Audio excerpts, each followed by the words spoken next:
yes, I do think there's a space for saying in this context that form of speech is not acceptable. Because I think that's how society operates anyway. I think at the dinner table with our family, there are some ways of speaking that aren't acceptable. I think our society is governed by norms and codes that largely are unwritten and unspoken, but they operate and they can be silencing. And I think that's just a pragmatic acknowledgement of the way speech operates.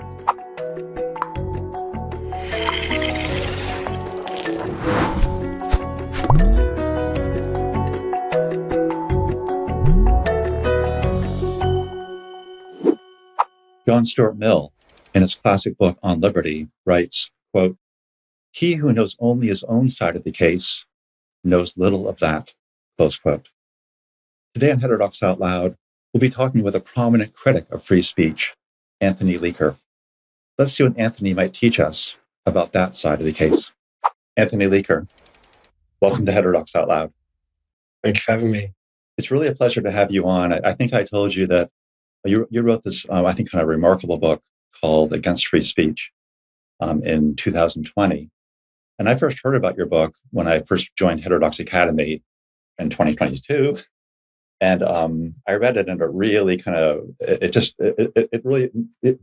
deep in my understanding of things, raised lots of questions for me. And we're going to talk about your book and your other ideas in this episode. So I just want to really thank you for joining us. And I really appreciate the chance to talk with you. That's really very kind. Thank you. And so just can we begin by talking a bit about you and who you are and how you got to be where you are? So you're a senior lecturer in culture and critical theory at the University of Brighton. Yep. Can you tell us about how you came to be a professor? Did you always know? Like, what was the path? How I could forgot. I'll try and give it a bit brief. No, I didn't know. I didn't always know. I did my undergraduate in a kind of normal way, and I did a master's after that, and it was literature and philosophy. So that was up until I was about 22 years old. And then I went to Paris, ostensibly to learn French so that I could potentially do a PhD on Samuel Beckett. Because I thought, if I'm going to write about Samuel Beckett, I wrote my master's on Samuel Beckett. I thought, right, I need to read him in French, blah, blah. But then I just stayed in Paris and I forgot about the PhD and I lost interest in Beckett. No, I mean, I'm still interested in him, but I lost interest in a PhD. And then Can I ask, how old were you then, roughly in your 20s? I'd say, early 20s, 22 to, I stayed in Paris 27. So I think I must have been 22, 23. Right. And I was teaching in Paris, but like as a language assistant. So it wasn't that academic. It was just helping French people at university who speak English, have someone in the room who's a native English speaker, right? So, and that was good. And then I kind of just drifted around. And then maybe 10 years later, when I was I can't remember now, I decided to do a PhD. And it was on Don DeLillo, the American novelist, and at Wittgenstein. So it's looking at how the ordinary and the extraordinary interplay in Wittgenstein and DeLillo. So using Wittgenstein to read DeLillo. So nothing to do with free speech, nothing to do with the kind of culture politics that I got into. And that was down the road at the University at Sussex. I'm in Brighton. Sussex is based in Brighton. And a teaching opportunity came up here at the University of Brighton. And that's more or less how it happened. I mean, I guess once I started the PhD, I did think, yes, I do want to become an academic or a professor. But that wasn't till I was kind of in my 30s. Prior to that, I wasn't really sure. I was interested when I read that you'd worked on Wittgenstein and DeLillo. I studied Wittgenstein. My background's in philosophy. Okay. But I discovered DeLillo just very recently, just maybe 7 or 8 years ago, and I started reading around Mao Tzu and some of the other pieces. I love that author. I think it's just fabulous. Yeah, Mao Tzu's great. Yeah. He came to Brown as part of a conference a few years. I taught at Brown for years, and DeLillo came to Brown for a conference. Oh, I don't know. Around the time I started reading him, maybe 5 or 6 years ago. Okay. And I have a drawing that I did of them sitting up in front, giving his lecture. I sketched him out because I'm kind of a fanboy. So that's great. So now, what kind of courses do you teach now? You teach across the curriculum, I think. Yeah, so it's an interdisciplinary kind of program. It's a humanities program, almost like a liberal arts program. Yes and no, but we teach kind of thematically. So I might do something on culture and conflict, which looks at the ways in which cultural texts can both kind of help us understand conflict, can legitimize conflict, but also maybe contest it. So Northern Ireland, South Africa, the Middle East, those kind of places where culture's played a significant role in both during the kind of conflict, but also post-conflict. How can cultural text, novels, films help us kind of understand conflict in a different way than traditional politics, I guess. I teach kind of philosophy and literature, which is, my background. So just examining the kind of philosophical nature of literature, the literary nature of philosophy. So Wittgenstein kind of embodies that for me. It's very literary kind of writing. What else do I teach? I teach about Islamophobia, so kind of race and resistance. That's probably the one that's closest to the ideas in the book, actually. I teach kind of ethics, some ethics, like transhumanism, stuff like that. So quite diverse. It's quite a diverse portfolio, really. Yeah. Nice. So I want to talk about your book Against Free Speech. Mm-hmm. And as part of the conversation, we may, you should feel free to talk about applications of the contemporary issues on campus. There's a lot going on in the UK and in the US over the past year, especially. There's the Office for Student Initiative in the UK, which we've been following on this podcast. Mm-hmm. So we're interested in a variety of things we can talk about. But let's start with talking about the book. What I'd love to do is just get some of the main ideas out on the table. And I'm just going to start with a question you ask on the first page of your book. Right.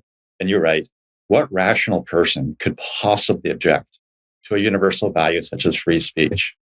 Without free speech, what would our society look like? An authoritarian police state? ?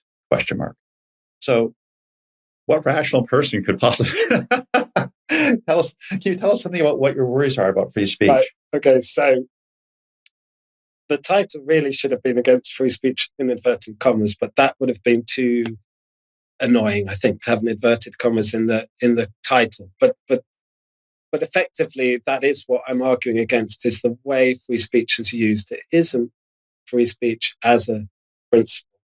Because,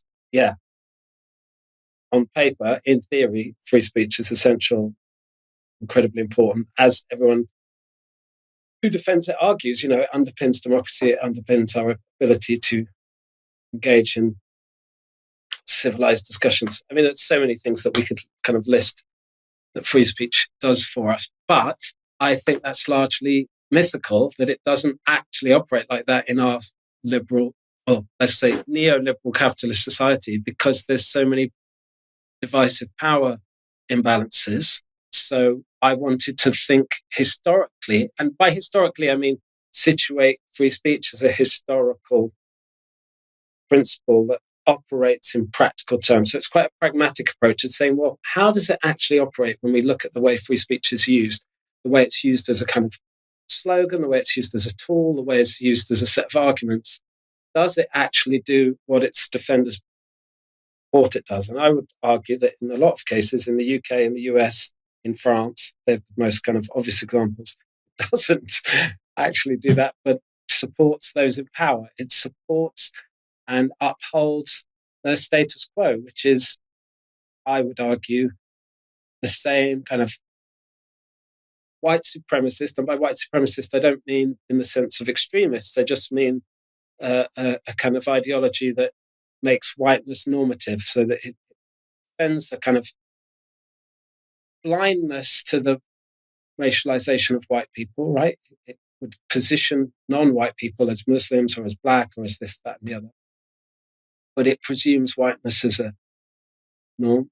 I want to ask you about the connection of free speech and racism and alt-right movements too.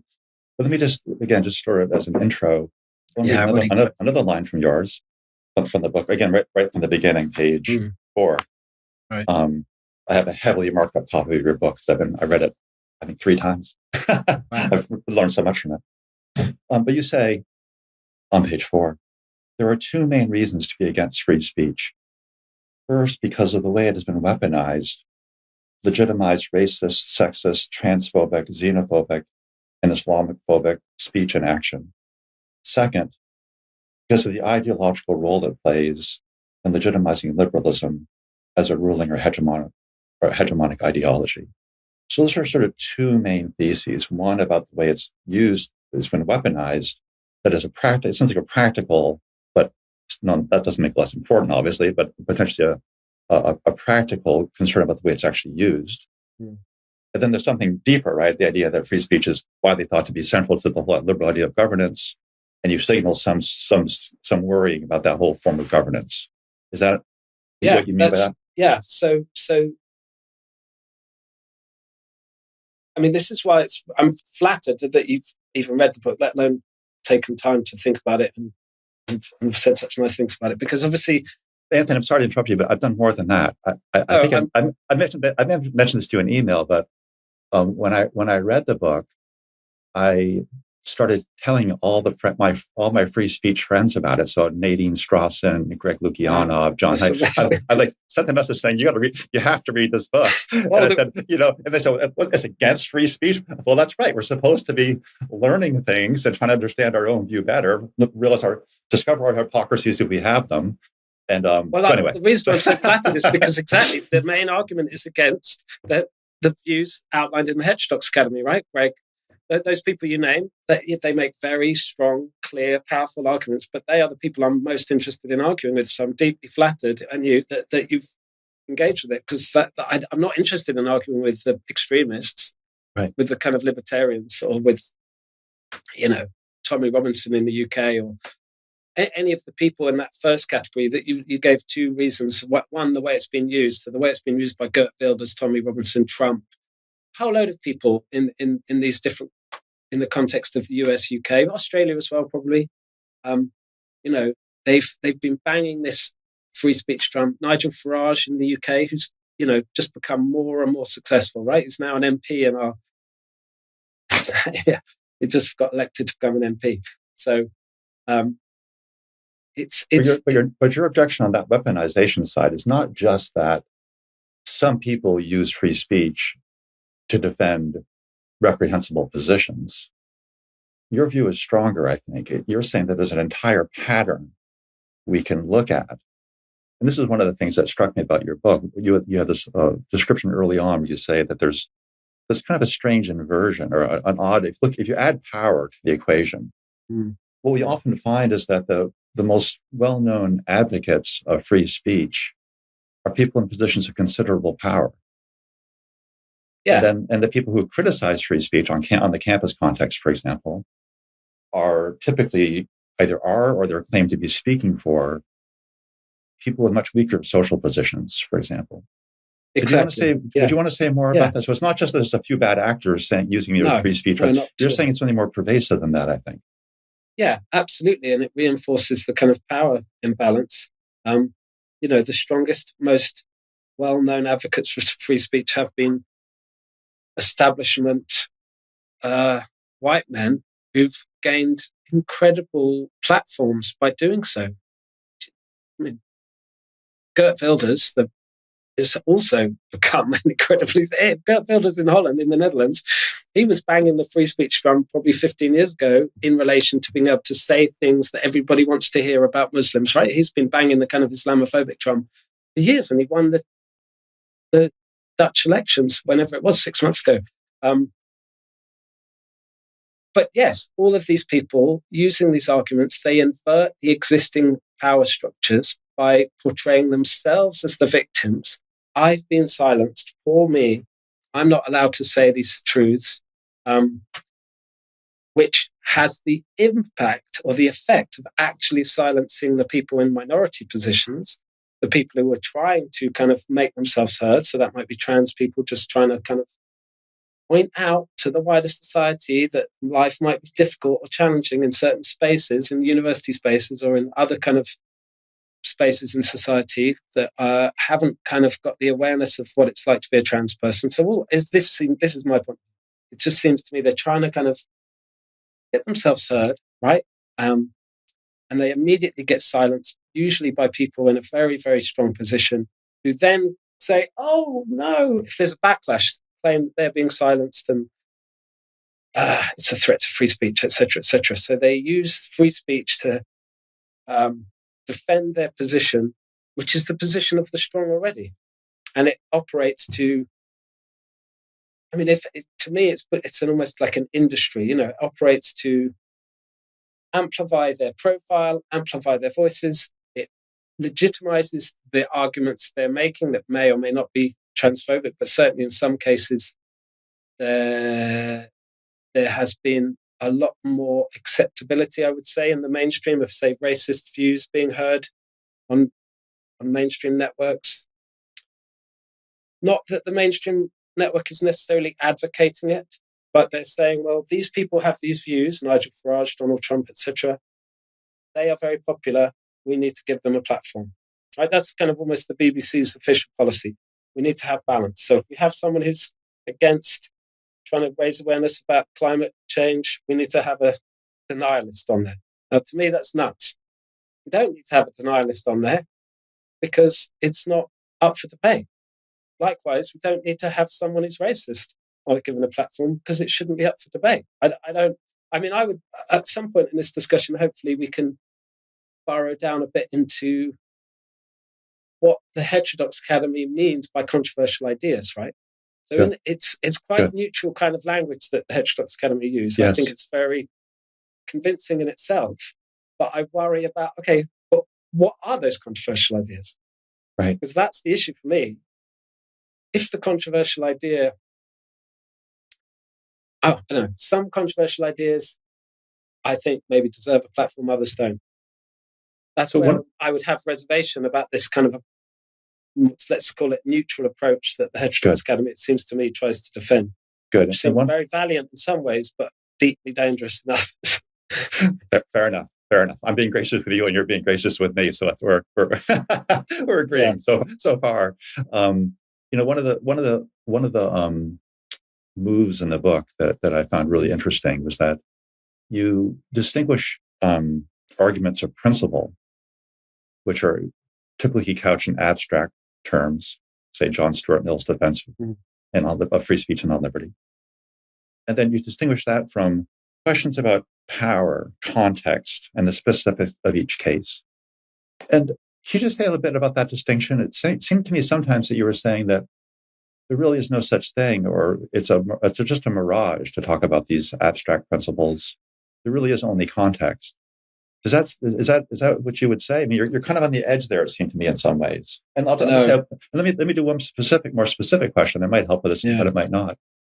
Just thinking about some of the people to whom I recommended your book, a dozen or more prominent people. I think each and every one of them would say that they affirm the abstract principle of free speech in a content-neutral way. There'll be some restraints on time, place, manner restrictions and sort of First Amendment-y, in the American context, First Amendment-y kind of restrictions to allow a healthy free speech zone. But they would all say that they would support the speech of a trans person explaining their struggles in the world or on campus. They would all say that they're for free speech, not just for themselves, not just for racists, but for everybody. So they say that principle is what they stand by.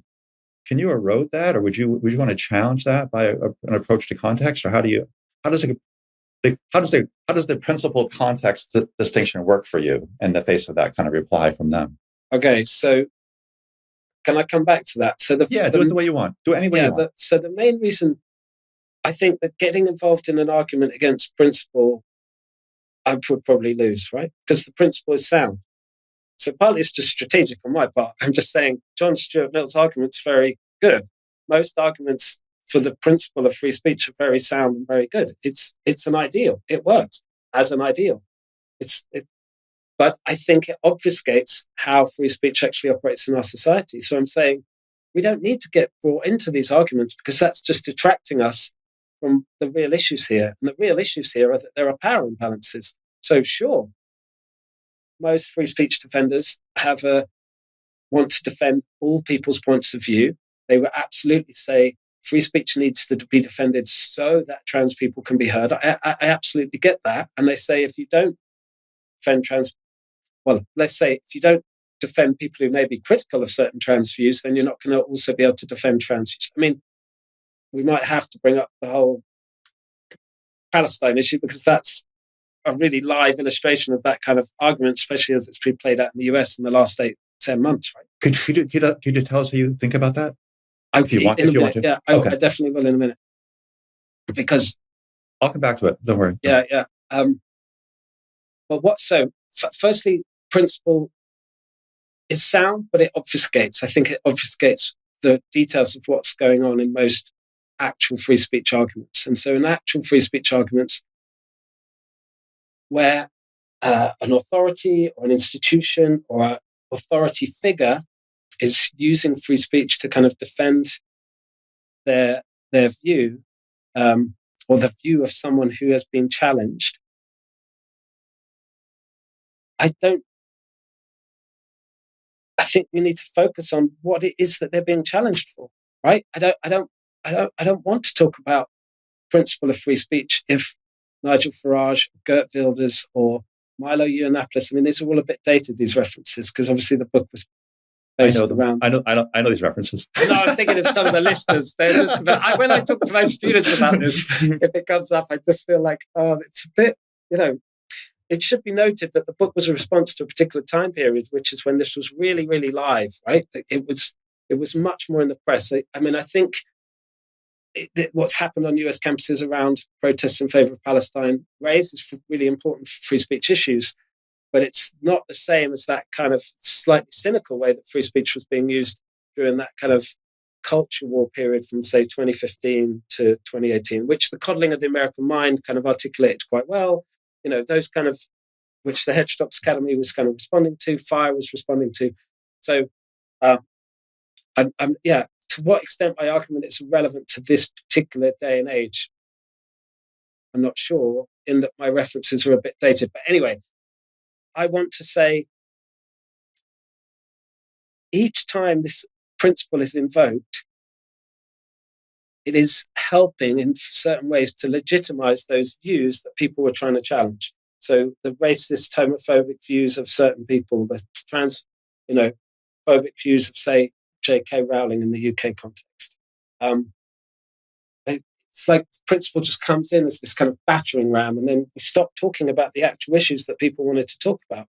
Because the issue, that's on the point you made as well, that I was struck by, that, for example, in the face of campus protesters, it's often the case that people will make the issue or turn their attention to the question about this abstract principle of free speech, rather than attending closely to the criticisms and the experiences that led these people to be protesting. So I'm interested in that. But let me ask you something on the racism side.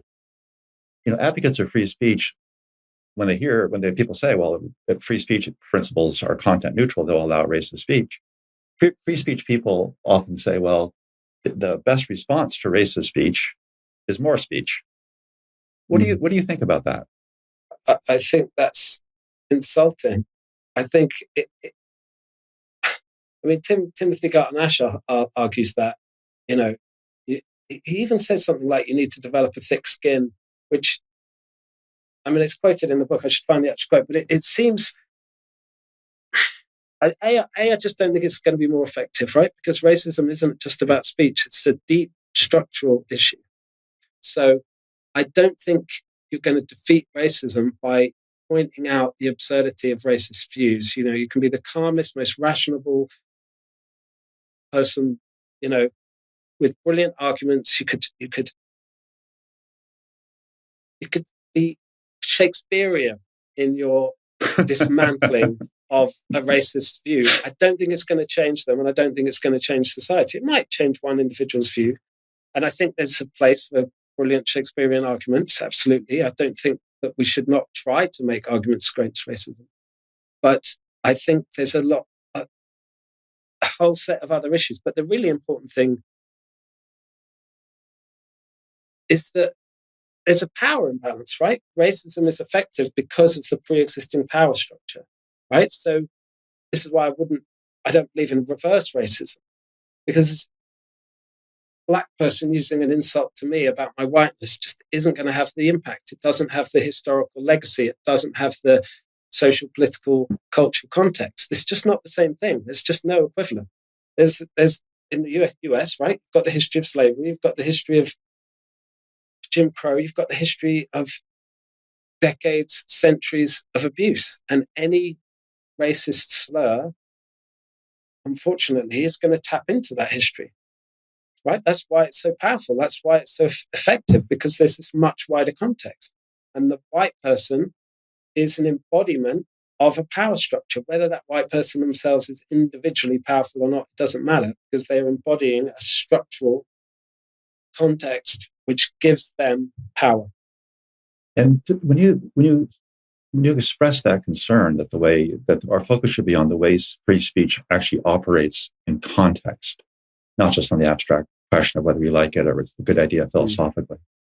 When you make that point, are you saying that, is it a point about how reason works in the world or what role reason has in the world? Because sometimes when I read some things you write about criticizing free speech, I think you're criticizing the idea that arguments and ideas and expositions and examples and evidence doesn't actually move the world. That actually moves people and moves the world is much more contextualized, intuitive, sensitive feeling, perhaps.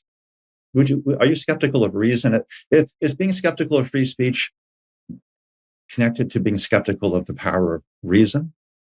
No, I believe in the power of reason. I mean, I'm an academic after all. I'm not skeptical of reason, but I guess I would be skeptical of the way reason has been used, in the way reason, in inverted commas, has been used as a kind of tool historically, right? If you think about the Enlightenment as the age of reason, right? The Enlightenment as a set of European thinkers saying we need to overcome superstition, power of kind of inherited, monarchies, power of religion, all of these things, which are really, really useful and historically, incredibly significant. And I'm not trying to dismiss it, but at the same time, reason was used as a way to legitimize that group of people, white Europeans, and white European men, right? Men are in possession of reason, women less so. Women are guided by the emotions, so you get that kind of misogyny, that kind of legitimization of patriarchy. I think that derives from the advocation of reason, the denial of reason to colonize people, right? So colonization was justified for saying, we are the rational ones, but also you could argue, I mean, this is Adorno's argument to a certain extent, I'm butchering it, I'm cartooning it, but the way that it legitimized the total mastery and control of nature.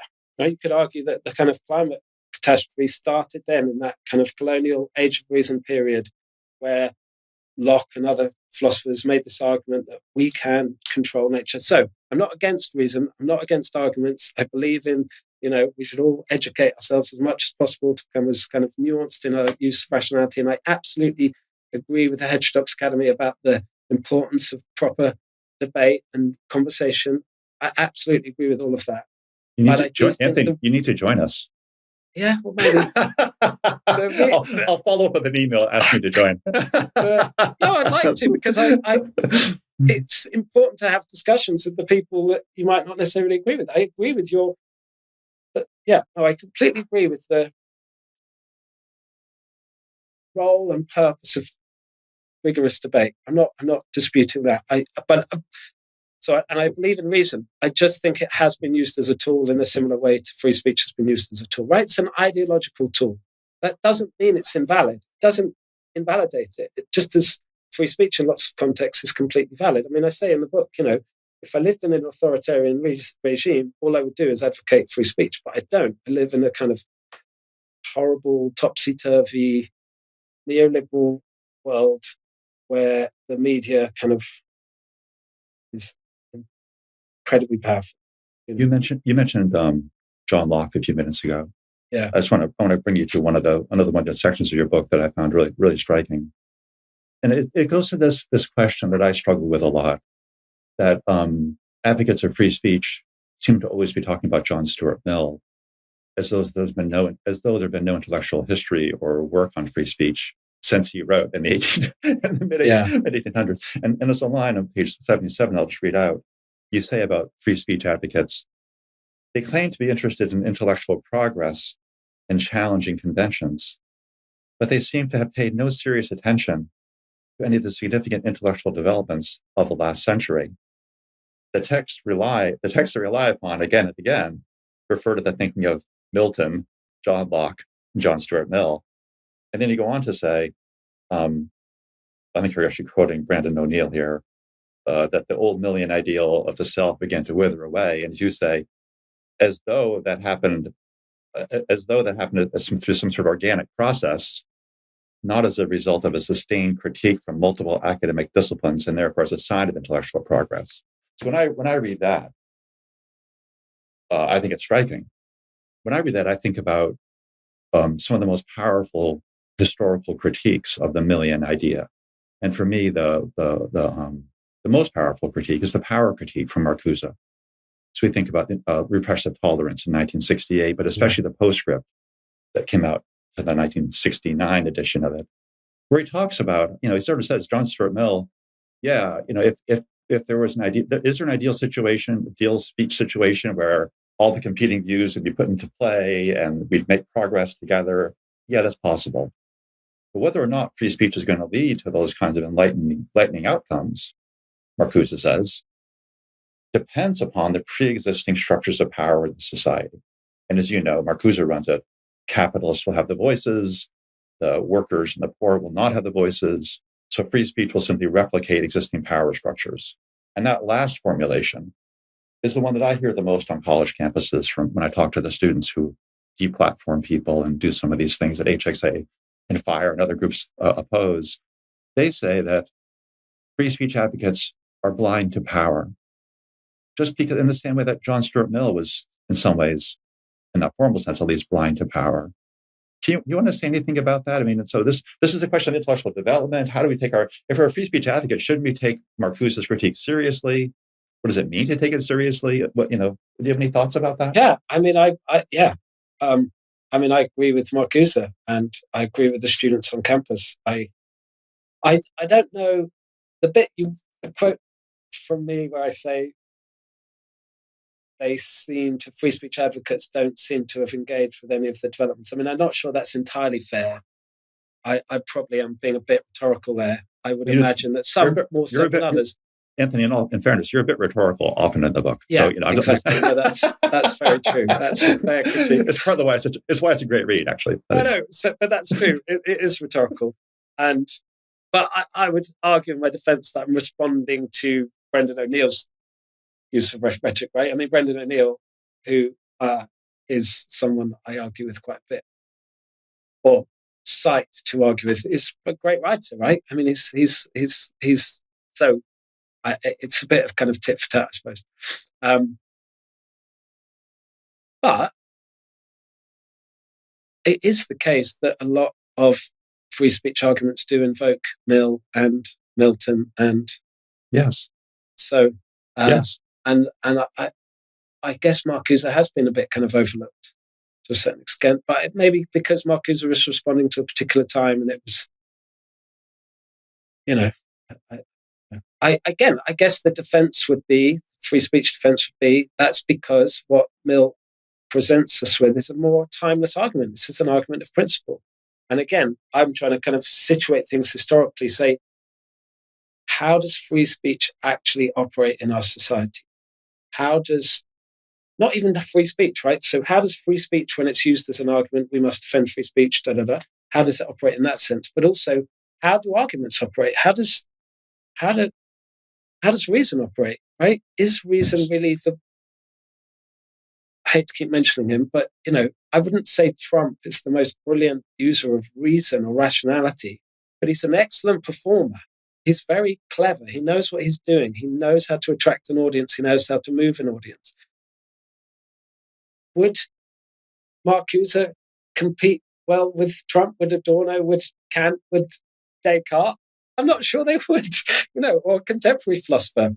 With, can't think of a kind of brilliant contemporary American philosopher at the moment. But that's terrible. But I just thought, the first people I was going to say was Stanley Cavell, and he died not too long ago. But let me go back to something you said a minute ago about John Stuart Mill, and maybe it's enduring because it's an abstract argument and it has an appeal to principle. But I find I find elements of the Marcuse critique to be equally enduring and equally sort of structurally abstract enough to survive that moments. And so, for example, with Marcuse, he couches it in a critique of capitalism. But for me, I'll just drop that out and but what lasts and endures, I think, as a critique of Mill, this idea that free speech, the formal principles of free speech, will only produce the desired outcomes, the avowed desired outcomes of pursuing increasing knowledge, if the existing power structures are of a certain type. And if the power structures are very imbalanced, Marcuse says, then a free speech platform will just reproduce those power imbalances, which goes back to the point we were making at the beginning of this conversation. I think the point that you make in your book, that there's something odd about the way that you see this inversion, where it's often very powerful, wealthy, white academics, people with a regular column in the New York Times and so on, who find themselves being canceled or deplatformed somewhere, and they're often now advocating for free speech. They've got the power, but their critics on campuses, you say again and again, are often people who are, or at least who claim to speak for, more marginalized communities. Do you want to say anything more about that? I mean, just about those. Yeah, I mean, I completely agree with Marcuse, and I do think it's still the case that free speech can't fully operate in a society where there's such massive power imbalances. That's exactly the kind of society we're inhabiting now. It's much worse, arguably, than in Marcuse's day, right? You have, even with social media, you could argue potentially that social media has democratized the capacity for individuals to be heard because it's not all owned by a certain giant media conglomerate. But the way the kind of algorithm seems to work, it still gives the platform to the people with other forms of power, right? Wealth, status, whatever. So I don't know that social media has really challenged it, but yes. And I mean, this is where I think there's a problem with my argument. I'm just going to acknowledge it here, and with Marcuse. It's hard to envisage a society where there isn't going to be a power differential. It is. We can advocate. He would have advocated communism. You can advocate a kind of more equal society, but what would total equality look like? I'm not sure that that's possible. So I do want to argue that in an unequal society, free speech isn't going to properly work. It would work in an equal society, but we are not. I don't think it's pessimistic to say that we're never going to have a totally equal society, because that's impossible. I don't think you could ever you couldn't eradicate power, I don't think. So you added a premise now. You add another point. You're saying that power imbalances are a permanent feature of human societies. Even if we enforced equality for a minute, within a few minutes, everyone would start moving and using their agency to change change their positions. So if power imbalances are a permanent feature of society, then free speech advocates need to address that point all the more seriously. Because if they're really concerned about what we free speech advocates say we're concerned about, we're really concerned about pursuing the truth, improving our imperfect understandings of the world together by encountering other people and so on with different views, then it's going to be a constant struggle for us. We can't just say free speech, let's go. We have to say free speech, and now let's look at the power and how is the power structures in this society or on this campus, let's say, structuring what the conversations are actually that are being expressed look like. Well, exactly. Mill's criticized for kind of taking the seminar space. He wouldn't use that language, but he makes this kind of argument as if free speech, or as if society more widely, is basically a seminar of well-read, well-informed people having a free and open discussion about a given issue, right? And he's criticized for that. But even if you take a campus experience of a seminar group of, say, 15 people, even that would have huge power differentials, wouldn't it? Right? I mean, you'd have had that experience. You're in a room. There's all sorts of things going on that means that some people's voices are more Yes. powerful than others. Now, I wouldn't want to discard free speech, and this is why ultimately I'm not actually against free speech. The title itself is rhetorical. I'm just saying we need to question it. We need to more thoroughly interrogate it. I think free speech defenders more than anyone else, as you just say, let's take it seriously. Let's look at how speech actually operates in each given context, and let's think about, I mean, a lot much less kind of sexy title would be something like in favor of deeply restricted contextualized free speech. Let me ask you about that. That's good. So, because that's what I'm arguing for. It's just a recognition of the way speech operates in all different contexts, and that it's different in a classroom to a law court to a football pitch, right? And in each case, we need to think about how free speech might operate there. And so it's a kind of pragmatic approach. It's saying we don't need principle, we just need to be pragmatic. So then on that point, I gather you're sympathetic to some of the deplatforming movements. People, you talk about the case of Charles Murray at Middlebury. You talk about some other cases that were very much in the news when your book was coming out, and they're still propping up these things. Those kind of debates seem to be with us now, sort of eternally. I sometimes think that the students finally read Marcuse, because you may remember Marcuse in that postscript. He says things like, if you deplatform, doesn't the term deplatform, but if you shut down a speaker, that's no offense to free speech in any serious way. That's just a question of, if you're doing it for the right reasons, for the right people's concerns, then that's fine. But do you think that too? Because you do seem to be sympathetic to some of the deplatforming movements. You suggest that we learn by people being deplatformed. You said it at one point, you say, quote, to be against free speech means to be for certain kinds of silencing. Are you for certain kinds of silencing? You said that a minute ago too, I think. Can you say something more about that? Yeah, okay. Yeah, I mean, I do think that racists should be silenced in certain platforms. There's enough spaces in our societies for racists to speak and have their voices heard, but we don't necessarily need to have them in a seminar room where we're discussing, I don't know, a different topic, right? Like we might, I don't know, the history of Second World War. We don't necessarily need to hear someone come up with some racist speech. So I would be in favor of certain kind of codes in a university setting, which mean that some forms of speech are legitimate and others aren't. And I just would say, listen, I'm not going to debate that. I don't want to hear racist speech in this classroom. That's not quite the same as deplatforming. I mean, but yes, I do think there's a space for saying in this context that form of speech is not acceptable. Because I think that's how society operates anyway. I think at the dinner table with our family, there are some ways of speaking that aren't acceptable. I think our society is governed by norms and codes that largely are unwritten and unspoken, but they operate and they can be silencing. And I think that's just a pragmatic acknowledgement of the way speech operates. Now, obviously, these free speech issues are much more politically freighted or weighted than family discussion around the dinner table. And that's why, arguably, we need to invoke a principle, because there's a conflict, right? Like, I want to say this about Palestine. You don't want me to say this about Palestine. Okay, well, what kind of moral principles can we appeal to find out who has a right to speak? So I get why free speech arguments are made. But I would still argue that in almost all contexts, it's still a pragmatic issue rather than a principal issue.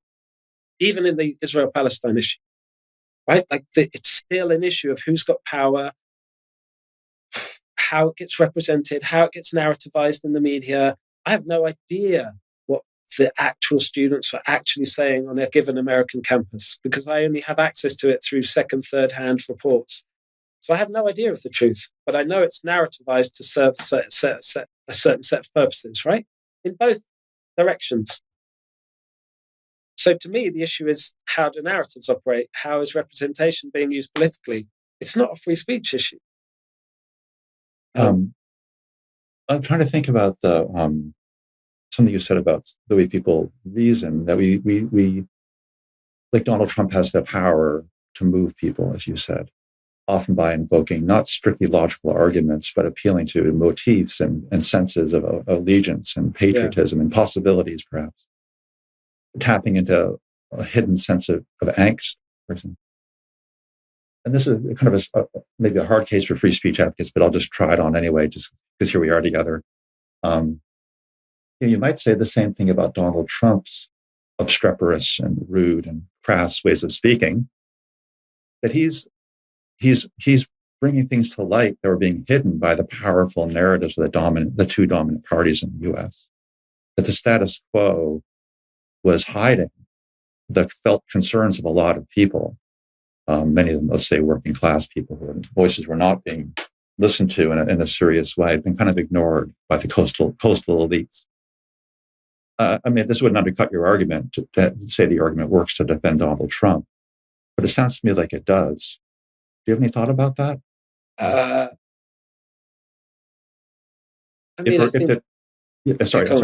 the premise that, on the working assumption that we want to think about we want to evaluate the quality of discourse on its capacity to teach us things, to reveal structures of power that have kept certain things hidden. One might argue that the Trumpian phenomenon, I'll stay with that example. Why not? Yeah. The Trumpian phenomenon is doing just that. Whatever one thinks about Donald Trump's candidacy and his politics, that there's something about making visible the hold on power that the two political parties had, how they repressed outside voices. Bernie Sanders was, for example, on the margins of this, and Trump talks about that too. So, but this might be, and this is actually what I'm thinking behind, so I'll just now put on the table. It seems to me another argument for free speech, that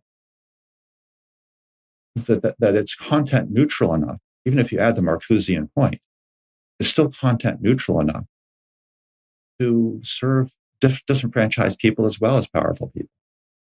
It's just a question of who will get up and make that inversion happen. I'm analogizing the campus radicals who are shouting people down, with Donald Trump doing his, obstreperous rallies where he's talking about concerns of the unseen people. Now, maybe you feel maybe you feel that stuff is in some deep sense, or maybe not deep sense, racist and objectionable just straight up that way. But I don't know. Yeah, okay. I think Trump has tapped into things and has revealed things. I think we certainly have to give credit to, we have to acknowledge that it's not all just empty rhetoric and sloganeering, that he has made legitimate claims. I think his point about the media has a lot in common with left-wing critiques of the media. His point about like CNN, New York Times being a kind of, he doesn't put it in these terms, but he's saying, they present a certain kind of ideology, but they mask that ideology and they don't give, they kind of present themselves as truth, but actually there's kind of all sorts of cunning modes of representation that advocate in a certain kind of normative position. So I think it's kind of critique of the media's not far off the mark. It's totally self-serving and self-interested, but and so in terms of the parallels between Trump trying to bring to the surface the way power operates in the US and the way that kind of campus radicals might be doing it, there's probably are parallels, but the campus radicals get demonized and get silenced and he gets more powerful. And the reason he gets more powerful is because he's got money and he's got a huge amount of supporters. But also I would argue he gets more powerful because even though there's this kind of critique of him, this critique he makes of the mainstream media also kind of love him, just as the mainstream media in the UK love Nigel Farage. They can't get enough. They're almost excited. And in the more extreme the things that Trump or Farage say, the more the media laps it up, right? Because they can kind of repeat it. Oh, members of your party, Nigel Farage, said this homophobic stuff. This was the British press about 2 or 3 weeks ago. They love it. They're kind of almost salivating at the fact that all these people are saying these outrageous things because it generates copy. I mean, that would be just a very obvious way of analysing why they get excited about it. But another one might be that actually there's, this is what I argue in the book, that the liberal centre arguably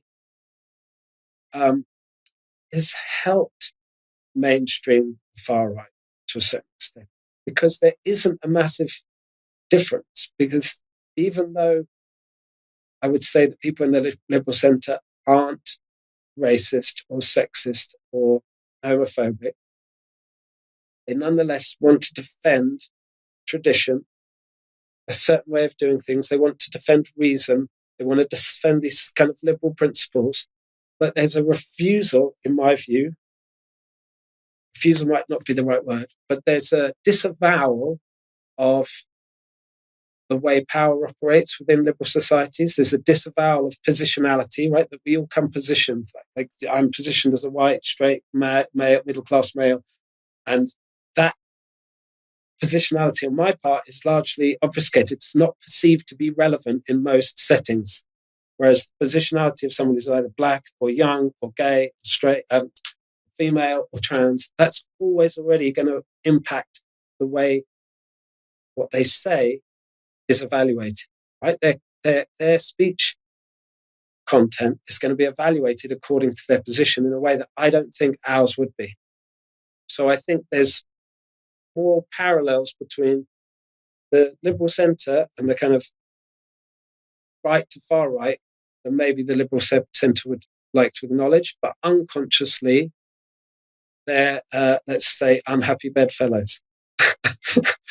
Let me ask you about that. So I've had the experience. That seems quite extreme. Yeah.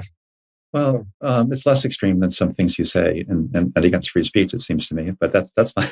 that's fine. You throw out a lot of interesting ideas, and there's lots of stuff. That's why I think it's such a fascinating book.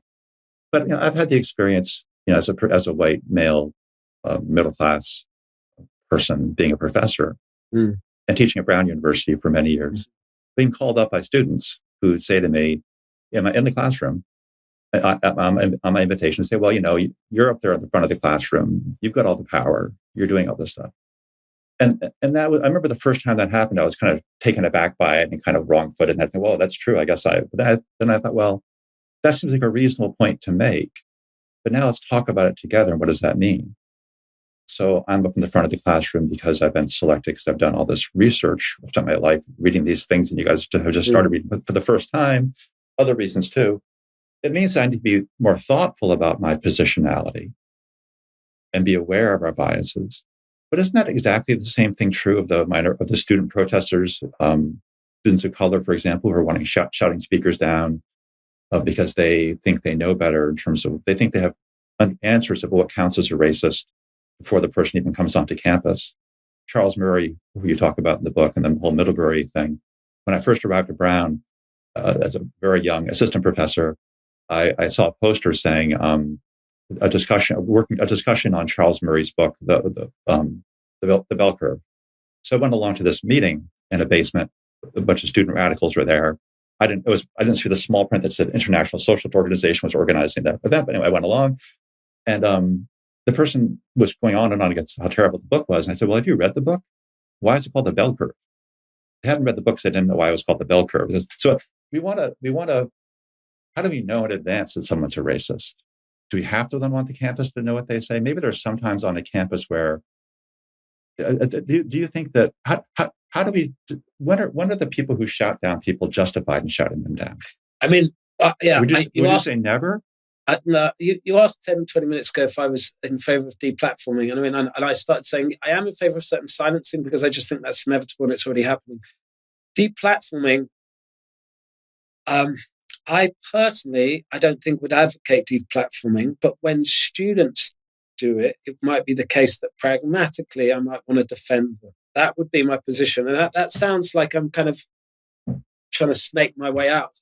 I don't necessarily think deplatforming is a good idea. I would probably just choose to ignore the person. Having said that, I do think we need to raise awareness about who gets platformed and where and how. I mean, I do think there's a problem with people being given platforms when they just don't need these platforms. And I'd go back to the Nigel Farage example.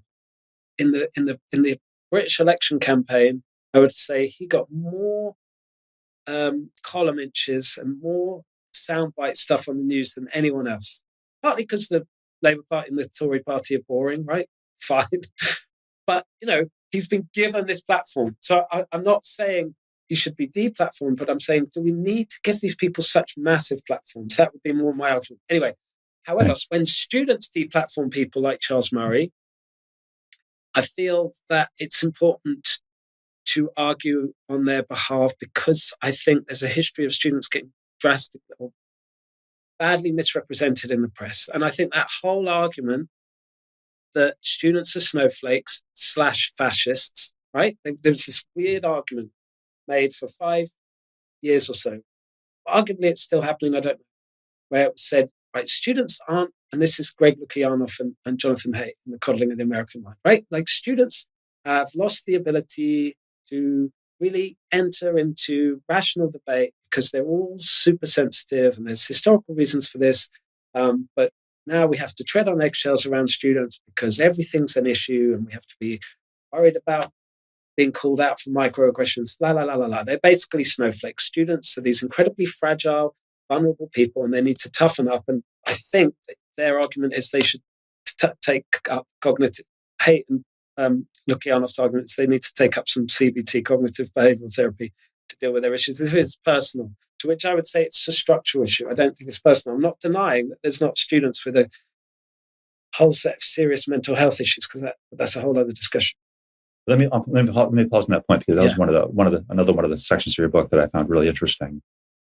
You said that about John Haidt and some others, that they do act sometimes as though if students could just get some cognitive behavioral therapy training, then everything would be solved, which ignores the question, well, how legitimate are their grievances? What is the experience of a young person facing the job market today? And how do they think about their anxiety about loss of values or meaning in their lives? And all these kinds of things we often hear from young people. And that goes to what you were saying before earlier in this conversation, that the free speech people, we claim that we're for progress, and that we're for learning from people who see the world differently than we do, who are going to add their perspective to our perspective, so we have a better perspective, and we hope to do that with them too, and we do it with each other.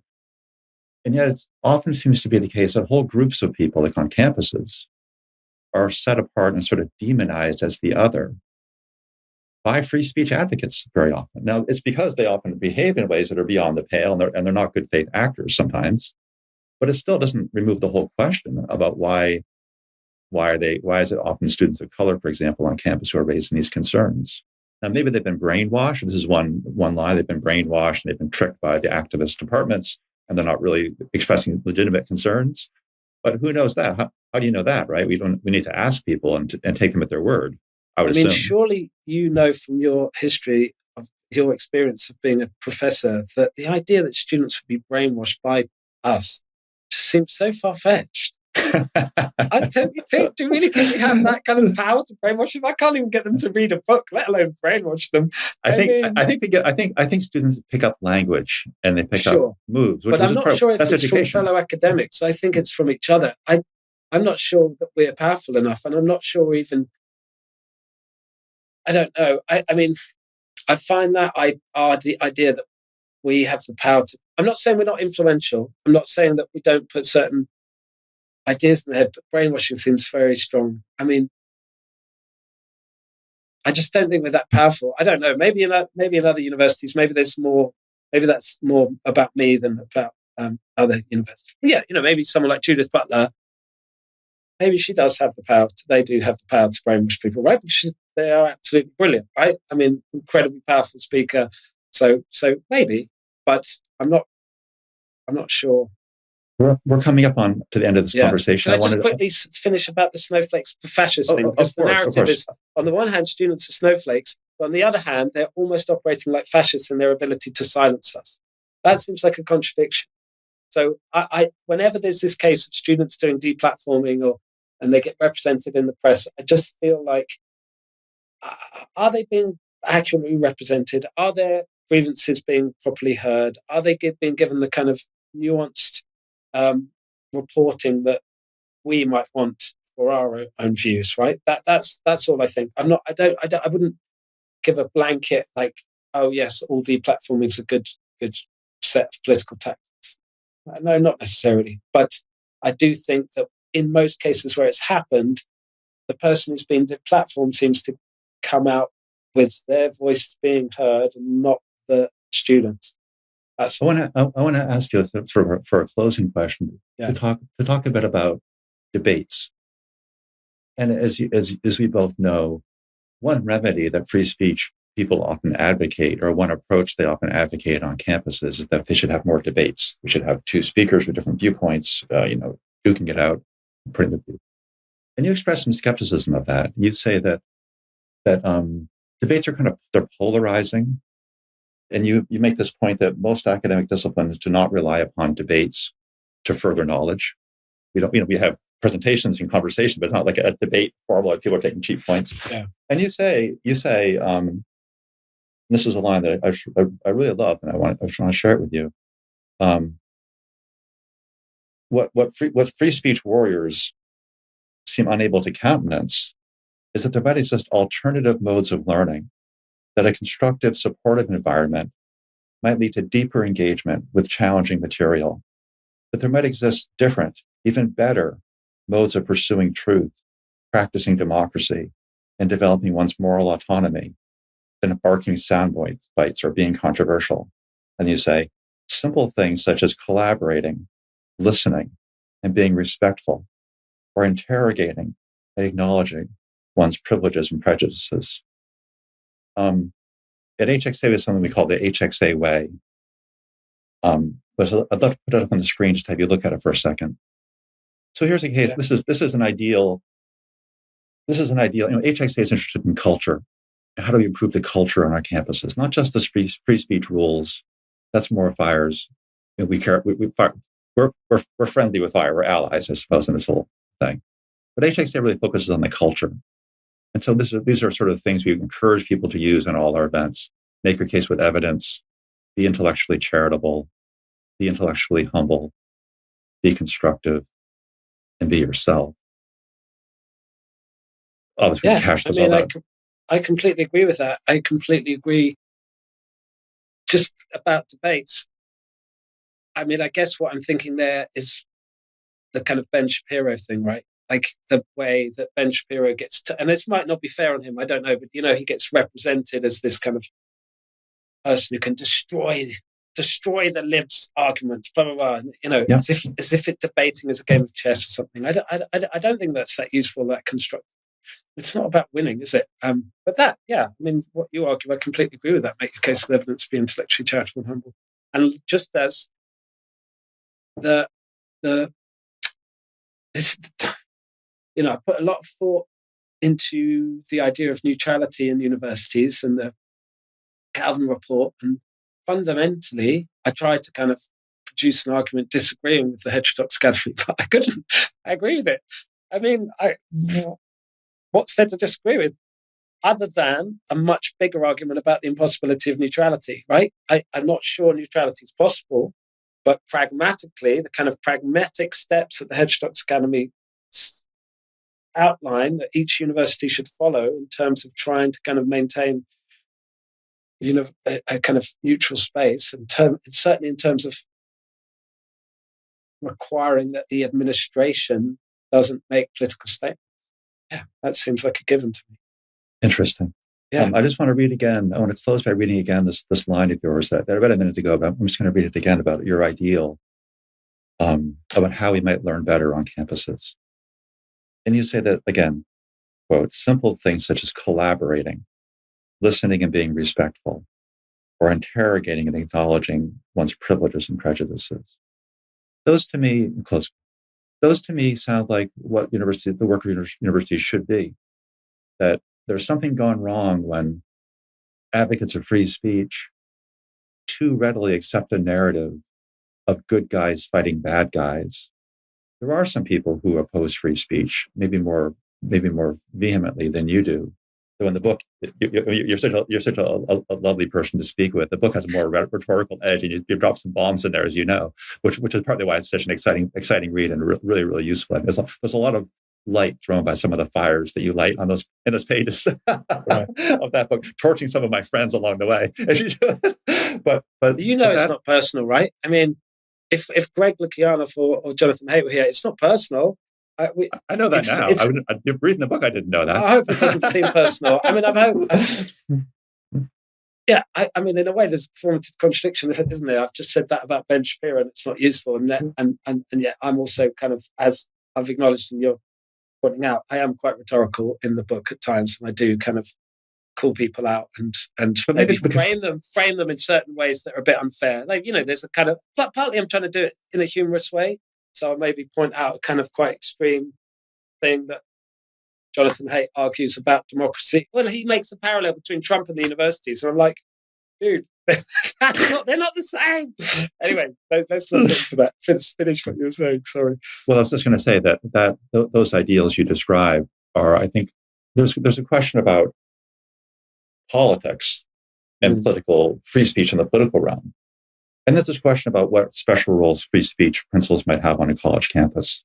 And I believe, and I think you do too, that on the college campus, we owe a special responsibility to take care with one another, to listen even when it's hard to listen, to not just cast people aside because of their actions. Some people are going to make mistakes, and we should call it those mistakes and I believe stand by the principles. And many of the protesters, I think, it was a mixture. I visited campuses last year at protest encampments at Columbia, at NYU, and at Brown. I was on there talking to students there, and it's a complex cocktail of the personnel in those encampments. And there were some, without any question, who are there to cause mayhem, and some are intellectually committed to that. They want to take down liberal society, which you flirt with a little bit in the book. And those two reasons to be against free speech. And some people, I talk to students who are, this is part of the revolution. This is a move we need to make rhetorically to take out free speech so that we can take out liberalism and bring down the capitalist society. But lots of the students are there because they're deeply concerned about the death toll and the rising body counts, and they're sincerely upset about it, and they want to see their universities to do something, which I think opens up the possibility of having conversations about what the university is, what kind of speech do we owe each other on this campus, and what does it mean to, when you're going to deplatform someone, maybe you should be thoughtful first about, are you acting now like there's good guys and bad guys, we know who they are and everyone's fixed in their place? Shouldn't we be more like the kind of community that you described so beautifully in that passage that I read twice, of imperfect learners coming together to try to actually, with humility, find our way better? And I agree. But in some cases, certain groups of people might need a leg up, right? That would be my argument. That I would be in favor of affirmative action. I would be in favor of certain kind of interventions to disrupt the so-called neutrality, because I don't think the neutrality is there. I think the neutrality is always going to be in favor of a certain group of people over other groups of people on that.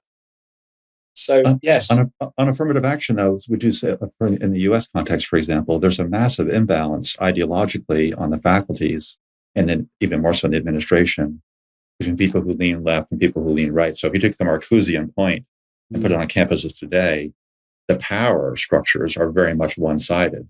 Would you advocate affirmative action for Republican speakers, for people on the right, to remedy that imbalance? Okay.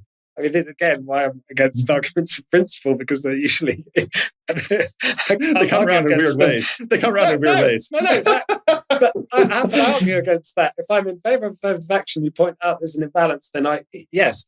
But I would want to question the data and the way it's interpreted. I find it very hard to believe that this leaning left, leaning right thing in universities in the US.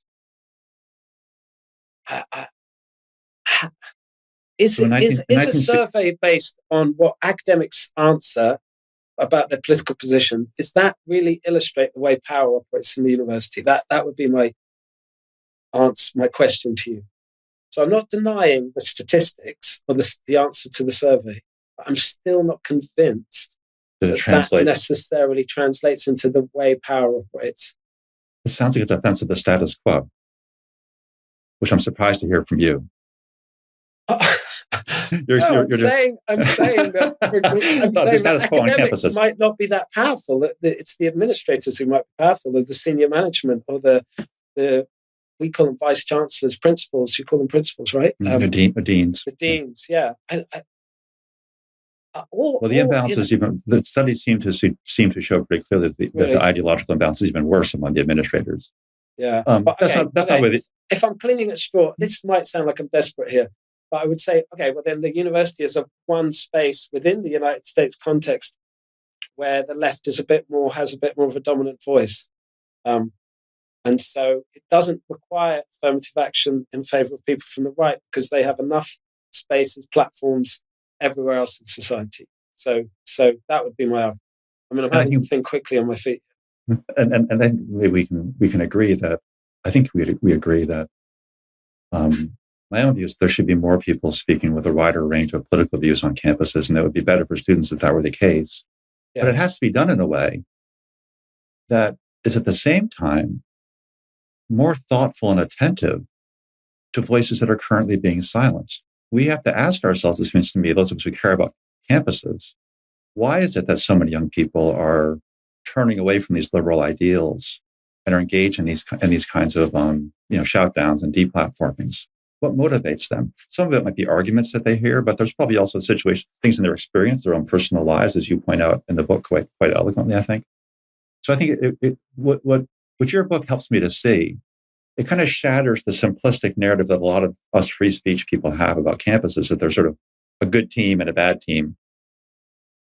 I read you as calling us, those free speech advocates, to recognize some tensions and maybe contradictions in our own practice of free speech, and to try to reach for something higher. That's what I take from you. Yeah, my best, in my view, Charles Mills, the black philosopher, who I also think died quite recently, he still advocates liberalism. That would be my position. I think if I definitely don't want to give the impression that I want to destroy. You were saying that the books. Yeah, I critique liberalism absolutely, but I don't think I'd want it to destroy it. Fundamentally, I agree with almost all liberal values, right? Equality, individual rights, civil rights, freedom. It's great. But I just think it needs to be more deeply interrogated and recognize the way at the same time its principles have power, right? That serve some interest groups more than others. That's all I would want to do. I wouldn't want to eradicate it. I just want to try to redress the balance, I guess. I'm fundamentally quite a liberal person.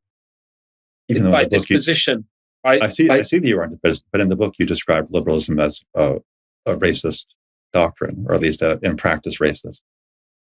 Yeah. I think historically it has been, yeah. We're going to close now. I just want to say again to our listeners that the book we've been talking about is Against Free Speech. There's actually a subtitle. It's called A Polemic, which is actually maybe important to mention because as you're hearing those of you listening to this podcast, Anthony's view is not a simplistic one by any stretch of the imagination.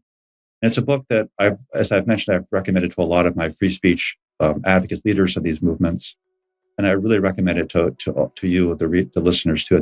I think you'll find a fascinating read. You may tear your hair out at some points, but that's probably good for us too. It'll grow back stronger, perhaps. Anthony Leaker, it's been such a pleasure having you on Heterodox Out Loud. Thank you. Yeah, it's my pleasure. Thank you. Thank you for tuning in to today's episode. Heterodox Out Loud is a nonprofit production of Heterodox Academy. We rely solely on support of listeners like you. If you enjoyed today's episode, please follow our podcast, leave a rating or a review, and share it with your friends and network. Your support helps us reach more individuals who value diverse perspectives in higher education. If you are in higher education, visit heterodoxacademy.org and join the thousands of professors and students from all around the world who are working to support open inquiry. Until next time, I'm John Tomasi, reminding you that great minds don't always think alike.